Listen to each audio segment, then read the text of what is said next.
Hey everybody, Richie here from RecklessPixel and LensWizard.com, and today we're talking HDR photography. So high dynamic range, it's been around for a while. You can create them with the bracketing feature that's in almost every DSLR out there. It's very simple. We're not going to talk about bracketing today, but we are going to talk about how to put together a simple 3 exposure HDR photograph. So we're going to do it in Lightroom, and then in the next video we're going to do it in Photoshop. We're going to compare the two and see what we get. So let's jump right in and hit it.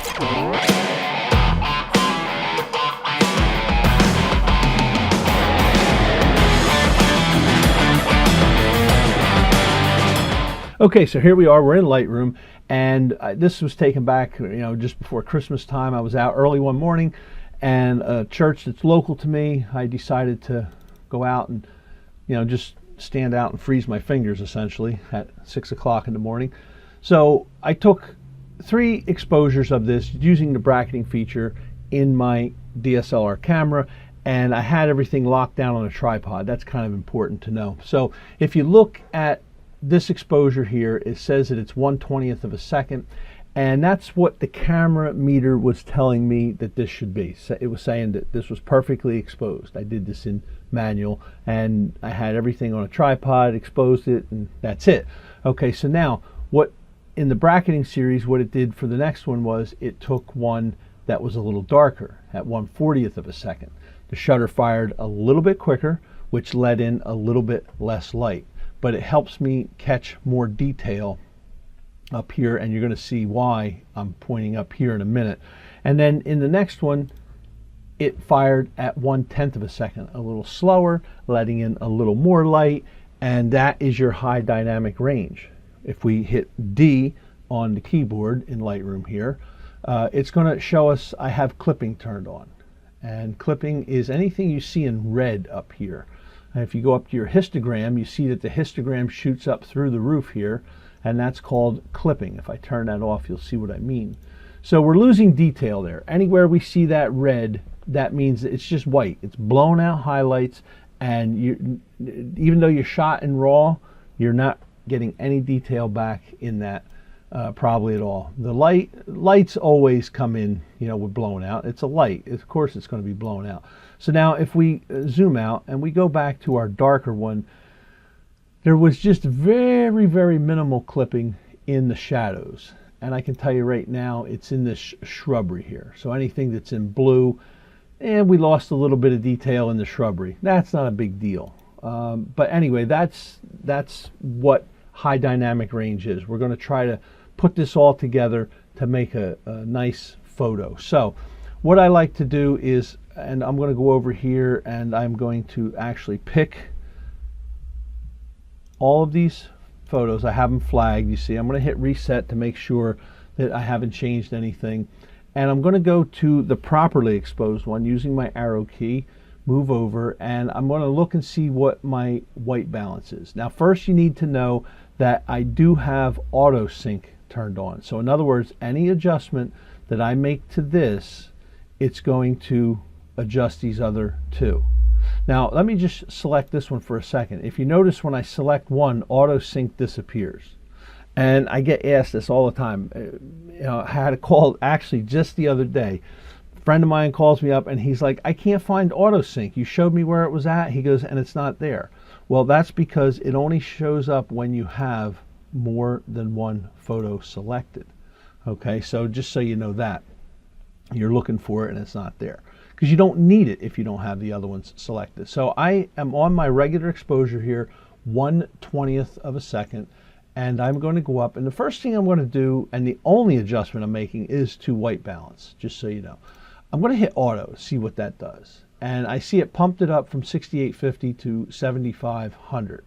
So, and I like that. It doesn't look too yellow. It's an early morning shot, so it shouldn't be yellow, but I don't want it super, super cold blue.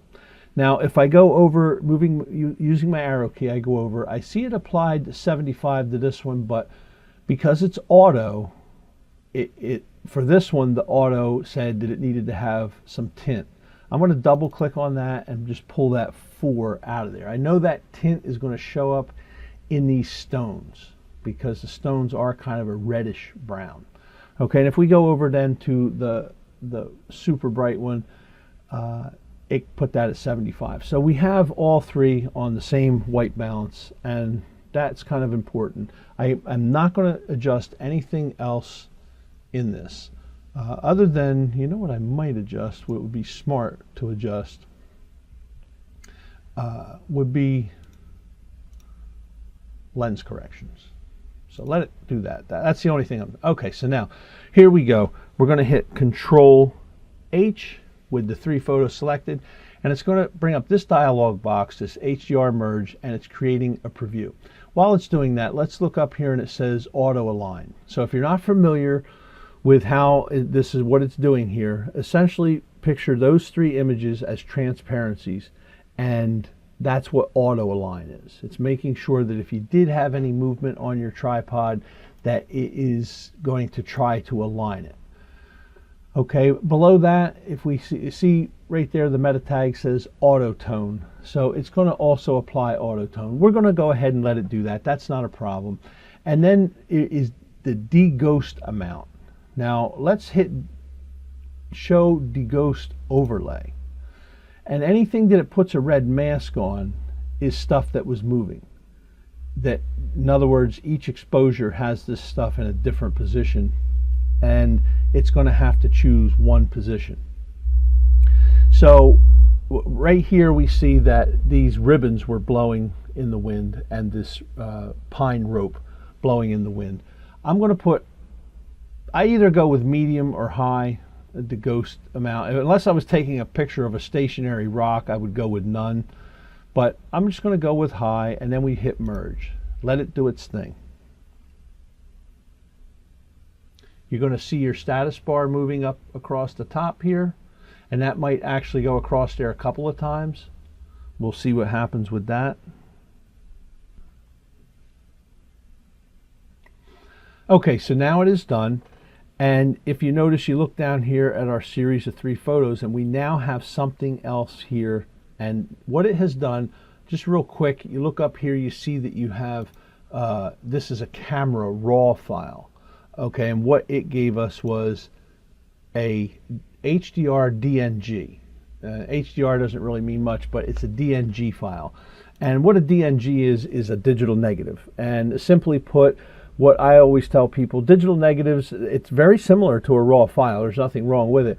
But digital negative is a file format that was accepted by the Library of Congress and by Congress itself to, as a normal, as a legitimate file format that we're going to have for years to come, so that we can archive stuff and always know that we can open it and look at it. So it is a digital negative. And let's just zoom right in and see what did it do. And you know what we're going to do? We're going to go back and select our normal exposure. Okay, so that is our 1/20th. And I wish,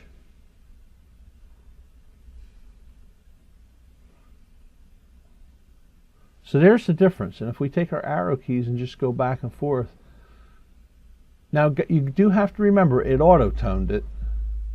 So let's just go and auto-tone this one and see what happens. Let's see what happens if we auto-tone this. If we auto-toned it,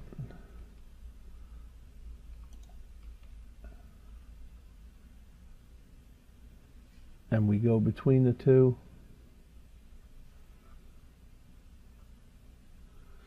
I'm not seeing a whole lot. It looks like the photo moves a little bit, like it might have cropped something. I don't know why that would have happened.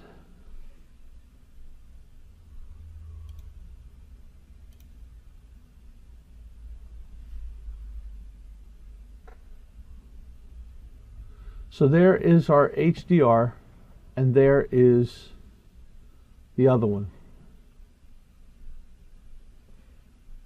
So there's your difference. I mean, I don't, in this photo, I can't really say that HDR made a whole lot of difference.